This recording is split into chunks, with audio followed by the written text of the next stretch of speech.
ছোটবেলায় যখন মায়ের হাতে হাতে একটা দুটো কাজ করে দিতাম বা কখনো ছুটতে গিয়ে বাবার জন্য নিউজ পেপারটা এনে দিতাম, কেউ অতটা খুশি হতো না। কিন্তু যখন পড়তে বসতাম বা ভালো রেজাল্ট করতাম, তখন গোটা ঘরের সবাই ভীষণ আনন্দ হতো, ভীষণ অ্যাপ্রিসিয়েট করতো। কিন্তু তখন কেউ বলেনি যে পড়াশুনো করলেই সব থেকে সুখী হওয়া যায় না, হাতে পয়সা থাকলে তবেই সব সুখটা কিনে নেওয়া যায়। Hello everyone, this is Ivy, welcome back to my channel.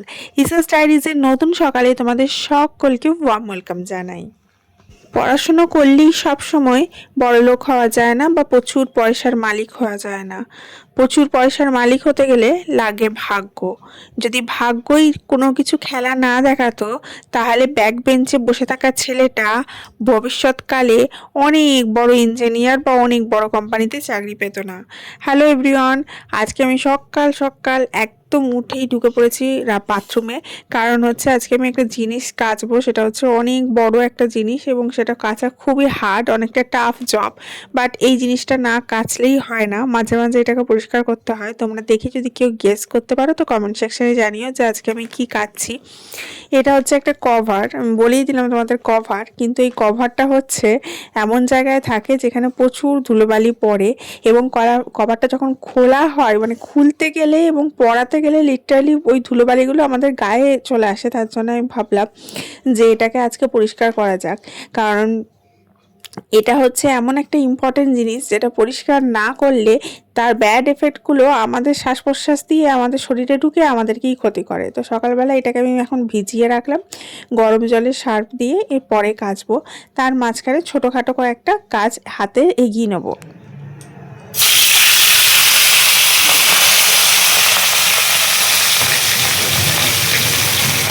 ওইদিকে মাছ ঝোলটা বসিয়ে দিয়ে এলাম এবং এইদিকে ভাবলাম আজকে একটু ব্যালকনিটা ঝেড়ে নিই। কারণ ব্যালকনিটা অনেকদিন হয়ে গেল ঝাড়া হয় না। মেয়েটা গেছে এক্সাম দিতে, ও যতক্ষণ এক্সাম দিয়ে আসবে তার মধ্যে আমি সমস্ত কাজ সেরে নেওয়ার চেষ্টা করব। তো ও আসার পর আমরা ব্রেকফাস্ট করব। এখন তো 1.5 ঘন্টা করে এক্সাম চলছে, মানে 9:30 9:45 ওদের ছুটি হয়ে যাচ্ছে, ঘর ঢুকছে ওই 10:30 নাগাদ ঘর ঢুকে যাচ্ছে। তো ও আসার পর আমরা ব্রেকফাস্ট করছি। তো ও না আসা অবধি ব্রেকফাস্ট যেহেতু করবো না, ততক্ষণ আমি ভাবলাম কাজ খানিকটা এগিয়ে নেওয়া যাক। তো আজকে ঠিক করেছি একটু মাছ ঝোল করবো। কারণ মেয়েটার এক্সাম যতদিন চলে না, আমি একটু ডিমটাকে অ্যাভয়েডই করি, মাংস তো করিই না, মাছটাকেই করি, বেশি প্রেফার করি।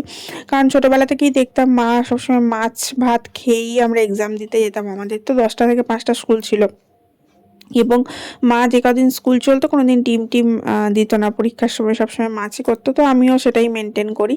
তো আমার বর কাতলা মাছ নিয়ে এসেছিলো, বড় কাতলা মাছের মাথা ছিল, আর আমার মেয়ে মাছের মাথা খেতে ভীষণ ভালোবাসে। তো আজকে ঠিক করেছি একটু কালো জিরে ফোড়ন দিয়ে কাঁচকলা আলু দিয়ে মাছের ঝোল করব, ভীষণ টেস্টি হয় খেতে। আর এই সিজনে তো ভীষণই ভালো হয়। আর যে কাতলা মাছের মাথাটা নিয়ে এসেছিলো না, একদম গোটা কাতলা মাছের মাথা নিয়ে এসেছিলো, বেশ মাংস দিয়ে কাটিয়ে। ওকে আমি বলে দিই যখনই মাথা কাটাবে একটু মাংস দিয়ে কাটাবে, কারণ ওটা খেতে বেশি টেস্টি লাগে। কারণ এককালে আমি ভীষণ মাথা খেতে ভালোবাসতাম, আমার বাবা ভীষণ মাথা খেতে ভালোবাসে, আমি ভীষণ মাথা খেতে ভালোবাসতাম, আবার আমার মেয়েও ভীষণ ভালোবাসে। মাথা খেতে অনেকটা ধৈর্য লাগে এবং অনেকটা তৃপ্তির সাথে খেতে হয় আর কি, তার জন্য মাথা সবাই খেতে পারে না। আবার এদিকে লেজা খেতে কিন্তু আরও বেশি ধৈর্য লাগে, কারণ লেজাতে অজস্র কাঁটা থাকে, তার জন্য লেজা খাওয়াটাও কেউ খুব একটা পছন্দ করে না। মাঝখানে পড়ে থাকলো গাদা আর পেটি, সব থেকে যারা ইজি জিনিসটা পছন্দ করে তারা পেটিটা খায়, আর গাদাটা হচ্ছে ন্যাচারালি নর্মাল লোকেরা অনেকে খেয়েই থাকে। যাই হোক, তো ওই মাছের মাথা দিয়ে আজকে ঝোল করবো। আমার মা বলে মাছের মাথা দিয়ে নাকি কালিয়া বা ঝোলটা নাকি খুব ভালো হয় খেতে, মানে কট করতে নাকি খুব ভালো হয়। তার জন্য যখনই আমি মাছের ঝোল করি তখনই আমি মাছের মাথাটাকে দেওয়ার চেষ্টা করি। আর দেখবে এই গাদা টাদার পিসগুলো দিয়ে ঝাল খুব ভালো হয়। যাই হোক, এবার আমি ওই ইয়েগুলো ঝেড়ে নিলাম ব্যালকনিটা ভালোভাবে, অ্যান্ড দেন ঝাড় দিয়ে দিচ্ছি। এবং ঝাড় দিতে দিতে একটা কাজ করব, গোটা ঘরটাই একবারে ঝাড় দিয়ে পরিষ্কার করে নেবো। আর কি হয়, ব্যালকনিটা মাঝে মাঝে না ঝাড়লে না ঝুল হয়ে যায়, মাকড়সা হয়, এবং সেই মাকড়সাগুলো আবার ঘর ঢুকে আবার ঘরেও তারা ঝুল করে। তার জন্য আমি মাঝে মাঝে গোটা ঘরে ঝুল টুলগুলো ঝেড়ে দিই।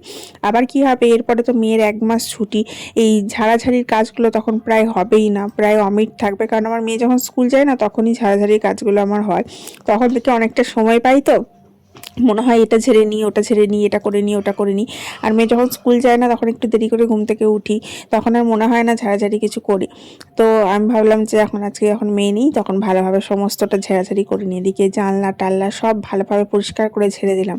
আবার 1 মাস ওদের স্কুল ছুটি, এটাই হচ্ছে সব থেকে বড় ছুটি। এরপরে গরমের ছুটি যেটা পড়বে সেটা 15 দিন মতো পড়ে, আর শীতকালে তো 7 দিন মতো ছুটি পড়ে। কিন্তু এই যে সিজন ওয়াইজ ছুটিটা পড়ে এইটা সব থেকে বড় ছুটি পড়ে। অথচ দেখো এই সিজনে কিন্তু ছুটির কোনো প্রয়োজনই নেই। মানে এই যে 1 মাস ছুটিটা দিচ্ছে এটা যদি গরমে দেয় তাহলে একটু রেহাই পাওয়া যায়, বৃষ্টিতে দিলে একটু রেহাই পাওয়া যায়, ঠান্ডাতে দিলে রেহাই পাওয়া যায় না। সমস্ত সিজন ছেড়ে এই বসন্তকালে যখন না খুব গরম না খুব ঠান্ডা তখন 1 মাস ছুটি। যাই হোক, আমি ব্রেকফাস্টে আজকে গরম গরম মটরশুঁটির কচুরি বানিয়েছিলাম। মেয়ে ঘরে এসেই সে বলছে পরীক্ষা ভালো হয়েছে, আমাকে লুচি তরকারি করে দাও। তো আমি ভাবলাম পুর যখন রয়েছে লুচি কেন করবো, কচুরি করি। তো গরম গরম মটরশুঁটি কচুরি করলাম। আর পনির আলুর তরকারি গতকাল রাতে করা হয়েছিল, সেটা গরম করে নিয়েছি। এবং ব্রেকফাস্ট করার পর আমি মেয়েটাকে চান করালাম, দেন আমি ঢুকে পড়লাম চান করতে। চান করার আগে আমি এটাকে কেচে নেবো, ভালোভাবে কেচে পরিষ্কার করে ধুয়ে নেবো, নিয়ে দেন চান করব। তারপরে পুজো টুজো করে লাঞ্চ করবো, আর লাঞ্চ করার মাঝখানে মেয়েটাকে পড়তে বসাবো। কারণ এখন পরীক্ষা চলছে, তো এখন খুব টাফ রুটিন, ওকে পড়তে বসাতেই হবে। এবার আমাকে সময়টা বার করতে হয় এইভাবেই। যাই হোক, তোমরা কিন্তু ভিডিওটা যারা দেখছো অবশ্যই একটা লাইক করো, একটু ঝটপট শেয়ার করে দিও, আর চ্যানেলটা কিন্তু অবশ্যই সাবস্ক্রাইব করে দিও।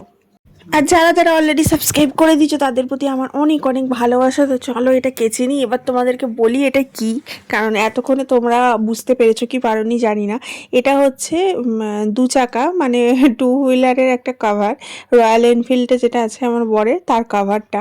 তো এটা কখনো এমনি সময় তো ইউজ হয় না কভারটা, কখন ইউজ হয় বলো তো, যখন আমরা 4 হুইলার নিয়ে বেরোই কোথাও তখন ও 2 হুইলারটা ঢাকা দিয়ে যায়, এবার যাতে ধুলোবালি না পড়ে, কারণ অনেক দিন যাবত থাকবো না। এবার যখন ঢাকা দেওয়া হয় তারপরে যখন খোলা হয় 7-10 দিন পর, তখন না প্রচুর ধুলো পড়ে যায়, এবার সেটা সমেতই ও ব্যাগের মধ্যে ঢুকিয়ে রাখে। তো এটা দেখছি যে এত ধুলো পড়ে গেছে, যখন আবার রিপিটেডলি এটাকে ঢাকা দিতে যাবে বা ঢাকা খুলতে যাবে, সেই ধুলোগুলোই ওর গায়ে লাগবে, আবার নাকে টকে ঢুকবে।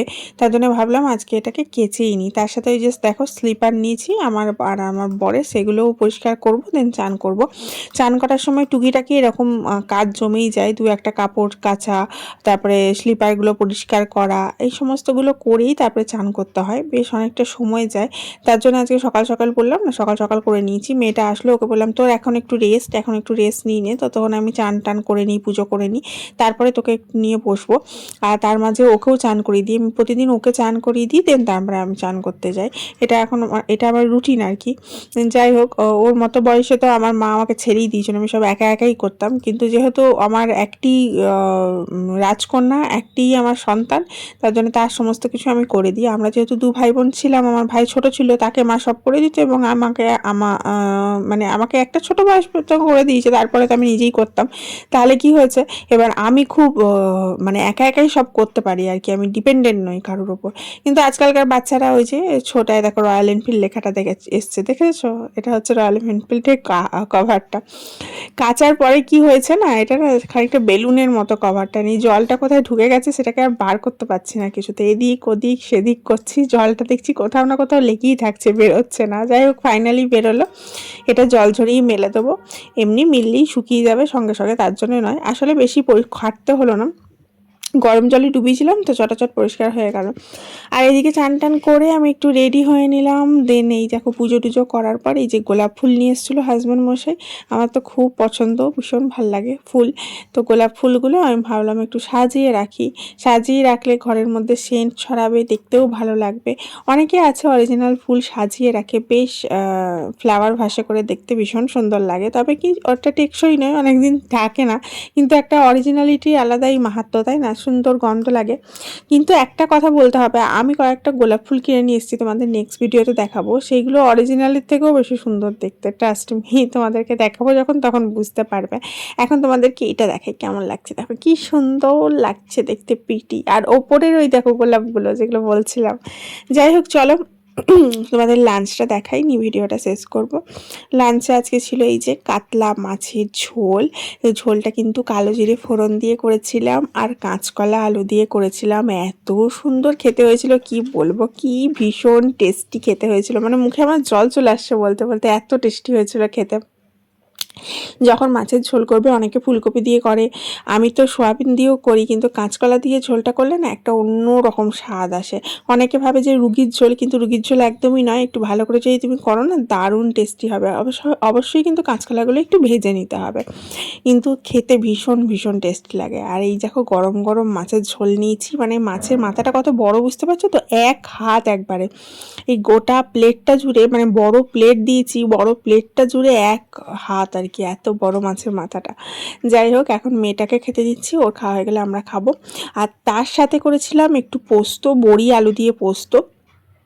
এবং পোস্ত রেসিপিটা আমি তোমাকে অন্য একদিন দিয়ে দেবো, আজকে আর করা দেখানো হলো না। বড়ি আলু টমেটো দিয়ে বেশ সুন্দর করে পোস্ত করেছিলাম, একটু হলুদ দিয়েছিলাম, খেতে দুর্ধর্ষ হয়েছিল।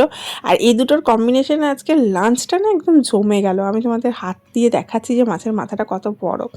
যাই হোক, আজকের ভিডিওটা এখানেই শেষ করছি। সবাই ভালো থেকো, সুস্থ থেকো, অনেক হ্যাপি থেকো। দেখা হচ্ছে আবার একটা নতুন ভিডিওতে।